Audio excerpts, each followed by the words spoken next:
જય શ્રી કૃષ્ણ મિત્રો, નિત્ય સત્સંગમાં આપ સૌનું સ્વાગત છે।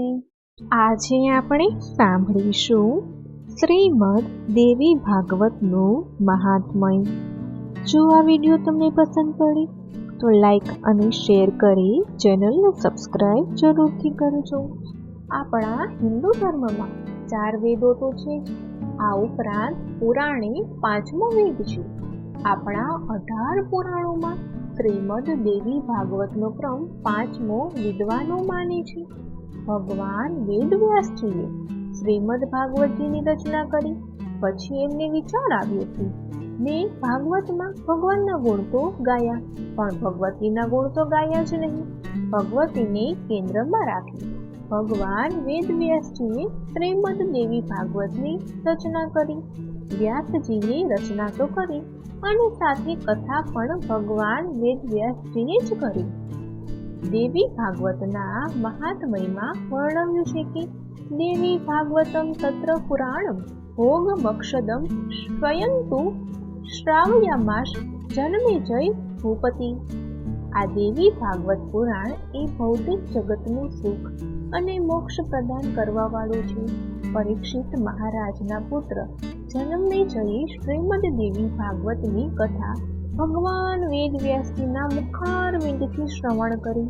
શ્રીમદ દેવી ભાગવતના શ્રવણના પ્રભાવથી પરીક્ષિત મહારાજનો મોક્ષ થયો। જેવી રીતે શ્રીમદ ભાગવત એ પિતૃઓને મોક્ષ પ્રદાન કરે છે, એવી જ રીતે શ્રીમદ દેવી ભાગવતમાં પિતૃઓને મોક્ષ પ્રદાન કરવા વાળું છે। શ્રીમદ દેવી ભાગવતની કથા દ્વારિકામાં વસુદેવજીએ સાંભળી। શ્રીમદ દેવી ભાગવતના પ્રભાવથી ભગવાન શ્રી કૃષ્ણ જાંબુવંતીજીને લઈ દ્વારિકા પધાર્યા। શ્રીમદ દેવી ભાગવતમાં બ્રહ્મ અને શક્તિની એકતા બતાવી છે। જે કાલી છે એ જ કૃષ્ણ છે અને જે કૃષ્ણ છે એ જ કાલી છે। આનો જ આધાર ભક્ત કવિ વલ્લભે આનંદના ગરબામાં વર્ણવ્યો છે। મત્સ્ય કશ્ય વારા નરસિંહ વામન થઈમાં અવતારો તારાય તુજવેણ માતમયમાં પરશુરામ શ્રી રામ રામ બની બનજેમાં બુદ્ધ કલકી નામ 10 વિદ્યા બનજેમાં।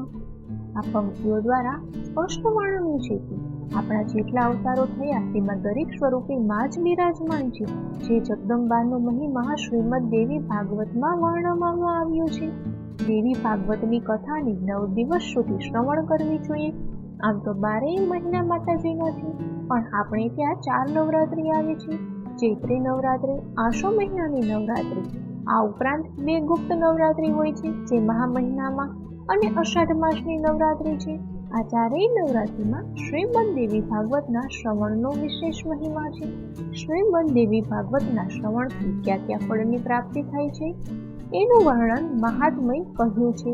અપુત્રો લભતે પુત્રો, દરિદ્રો ધનવાન ભવેત, રોગી રોગા પ્રમુચ્ચેત, બધો મુચ્ચેત બંધનઃ। આ દેવી ભાગવતના શ્રવણથી જેને પુત્ર ન હોય તેને ઉત્તમ સંતાનની પ્રાપ્તિ થાય છે। જે દરિદ્ર હોય છે તે ધનવાન બની જાય છે, રોગી હોય તેને રોગોમાંથી મુક્ત થાય છે અને જે બંધનમાં હોય તે બંધન મુક્ત થઈ જાય છે। શ્રીમદ દેવી ભાગવતના શ્રવણથી ભૂત પ્રેતાદિના ભયથી મુક્તિ મળે છે।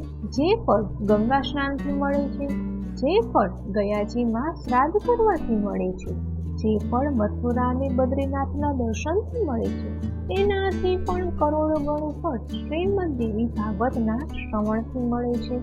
તેમાં પણ જ્યારે આસો મહિનાની નવરાત્રિ હોય અને તે નવરાત્રિની 8મ હોય અને સૂર્ય કન્યા રાશિમાં હોય એ સમયે બ્રાહ્મણોને દેવી ભાગવતના ગ્રંથનું દાન કરવામાં આવે તો જગદંબા અત્યંત પ્રસન્ન થાય છે।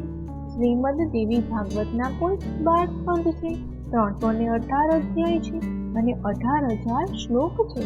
જેમાં પ્રથમ સ્કંદના 20 અધ્યાય છે, બીજા સ્કંદના 12 અધ્યાય છે, ત્રીજા સ્કંદના 30 અધ્યાય છે, ચોથા સ્કંદના 25 અધ્યાય છે, પાંચમ સ્કંદના 35 અધ્યાય છે, છઠ્ઠા સ્કંદના 31 અધ્યાય છે, સાતમા સ્કંદના 40 અધ્યાય છે, આઠમા સ્કંદના 24 અધ્યાય છે, નવમા સ્કંદના 50 અધ્યાય છે, 10મા સ્કંદના 13 અધ્યાય છે, 11મા સ્કંદના 24 અધ્યાય છે અને 12મા સ્કંદના 14 અધ્યાય છે। આમ શ્રીમદ દેવી ભાગવત ભૌતિક જગતનું સુખ અને મોક્ષ પ્રદાન કરવા વાળું છે. માતા જગદંબાની કૃપા આપ સૌ પર બની રહે અને દેવી ભાગવત શ્રવણ કરી ભગવતીની કૃપાને પાત્ર આપણે સૌ બનીએ. તો મિત્રો, આ હતું શ્રીમદ દેવી ભાગવતનું મહાત્મય. જો આ માહિતી તમને પસંદ પડી હોય તો વિડીયોને લાઈક અને શેર કરી ચેનલને સબસ્ક્રાઇબ જરૂરથી કરજો. જય શ્રી કૃષ્ણ.